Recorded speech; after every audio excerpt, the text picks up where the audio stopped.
Tonight on America in Black, an unfolding health crisis. The number of Black children diagnosed with autism is rising, and experts say they are often diagnosed later in life than white children. What does that do for their development? That's ultimately going to affect the quality of life someone's going to have as an adult. CBS News correspondent Elise Preston talks to families and experts who are sounding the alarm about the autism crisis in the Black community. Plus, O'Shea Sibley was a talented dancer with his life ahead of him, until he was tragically killed while voguing at a Brooklyn gas station. How did that news hit you? If I'm being honest, I can't take it anymore. CBS News correspondent Errol Barnett explores the power and history of voguing and the danger of self-expression for Black queer men. And there's so much more to you than, the sex appeal and the coolness. There is? CBS Mornings co-host Gayle King talks to rock icon Lenny Kravitz about his new music and looking for love after turning 60. And CBS News correspondent Danya Backus spotlights the deep roots and Black rising stars of today's country music. What is country music to you? Country music is 3 chords and the truth. All this and more tonight on America in Black. Welcome to the season finale of America in Black. I'm CBS News correspondent Elise Preston. Some have called it a national health crisis. In America today, 1 in 36 children is diagnosed with some form of autism spectrum disorder, and the numbers are rising in the Black community. While the numbers are alarming, experts say far too many Black children are being misdiagnosed or diagnosed later in life, robbing Black families the opportunity to provide early critical intervention. Go under your eye first. For teenage girls like Amanda Queen, senior prom is an iconic rite of passage. Getting ready for such a special night can take hours. What are you talking about? Who's gonna do your makeup? My sister. Do you have special instructions for her? Don't mess up my makeup. Don't mess up your makeup. The entire family helps Amanda celebrate this milestone, including her eldest sister Alex, a producer for America in Black. But with high school graduation only weeks away, Amanda worries her transition to college will be more difficult than most. It's not gonna be easy, but I think I'll be okay. Why do you say it's not gonna be easy? Because sometimes it's hard for people with autism, because people with autism need that extra assistance, and when you're in college, you don't have that. I don't know how you were blessed with eyebrows like this. 2 years ago, at the age of 17, Amanda was diagnosed with autism spectrum disorder, a neurological developmental condition that can lead to a wide range of impacts on an individual's communication, learning, and behavioral skills. Researchers have not found one single cause of autism, but believe genetics and the environment play a role. Her mother, Eva, says Amanda's late diagnosis prevents her from receiving critical treatment and support as she navigates adulthood. Had I known earlier, I would have been able to apply for services through what's called an autism waiver that would have followed her and even supported her after high school. Amanda is not alone. According to a 2020 CDC study, 1 in 34 Black children in the United States have an autism diagnosis. And researchers say that Black children are more likely to be misdiagnosed or diagnosed later than white children, a troubling reality that causes lifelong problems for Black families. There's still a delay in when they're being identified. So that means they are likely missing out on critical early interventions and supports. Dr. Brian Boyd is a professor of education at the University of North Carolina in Chapel Hill. He's been researching autism for 25 years. It can take up to 3 years after a Black parent initially expresses concerns to their provider before their child is actually diagnosed. They don't necessarily get access to the same quality of care as their white counterparts. What does that do for their development and then once they head into society as a full adult? So if you're missing out on these critical windows of development, that's ultimately going to affect the quality of life someone's going to have as an adult. Eva began noticing common signs of autism when Amanda was a toddler and immediately brought her in for testing. She's playing around other children, but she's not playing with the other children.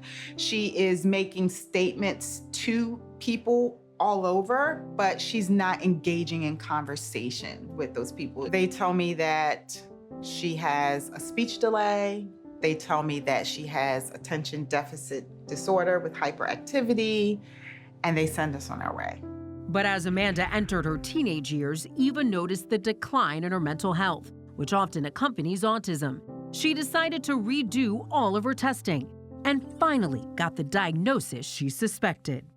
So Amanda finally gets diagnosed at the age of 17. 17.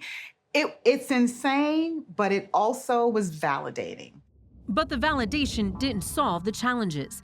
Amanda is 19 years old and won't qualify for adult autism services until she's 21. Without professional support, Amanda experiences frequent meltdowns. She's filled with anxiety because she just doesn't know what life is going to look like. She has become physically aggressive with me for the first time. Never happened before. I guess I just got really angry. I just let my feelings take over.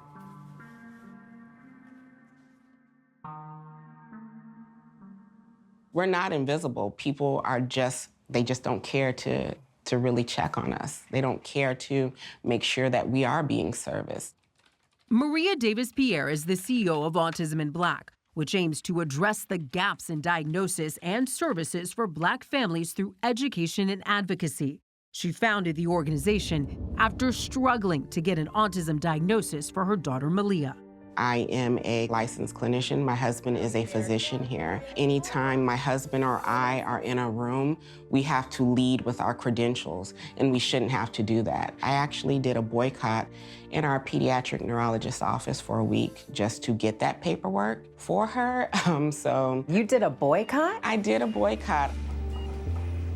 He did a MRI to where she had to be put to sleep. He's doing genetic testing. And then he's like, I do think she is autistic, but let's just wait a year and a half. And at that point, I was just exhausted and frustrated. If we're waiting until after she's 3, what does that mean for my child for this year and a half? So I told him, I will stay in your office from opening to close until you give me the paperwork. By getting the necessary paperwork from Malia at 18 months, Maria was able to access therapies covered by her insurance. This early intervention has been crucial for the development of her now 12-year-old daughter. At the time, Malia was not speaking. So having early intervention speech therapy was essential for her because it allowed her to be able to verbally speak, being able to help her hold a pencil because that was something that she could not do. And had we not got those services, my child would have been even more behind. Cares about them. And a kind help to heart. Maria's 8-year-old son Davis was also diagnosed with autism. And while getting his evaluation 3 years ago, Maria, at age 37, received even more unexpected news. She received her own autism diagnosis. Does it make you appreciate motherhood in a different way? It does. And being able to tell them that, hey, mom is just like you, so you don't have to have any shame because look at what I'm doing, or, look at how I'm maneuvering society. So it gave them the sense as well of, oh, you're just like me too. What does it mean to have those dual identities? Boyd says the fear and shame behind autism often hinders Black families in seeking out information and resources. Those who come from enslaved people know there was a time in which Blackness was associated with being intellectually lazy or disabled in some way. And so I think there's been a history of stigma sometimes attached to disability in the Black community. And so sometimes we haven't wanted to acknowledge autism in the same way because of historical trauma that has been passed down. Do you feel like the way the systems are set up, would you say that Black children have been failed? We need to improve the system in terms of the healthcare system, the education system, the various systems that families are having to navigate. The families always give me hope. I think they have to have hope, right? There are probably days that they're tired, that their journeys seem difficult, but they still get up every day and figure out how to persevere. Oh, that's really pretty. That's really pretty. Hold on. Don't cry, Ashley. I'm not gonna cry. She's my little lady. I'm gonna cry now. Look where we are. Look how far we've come. And going to prom tonight? Absolutely. Hi.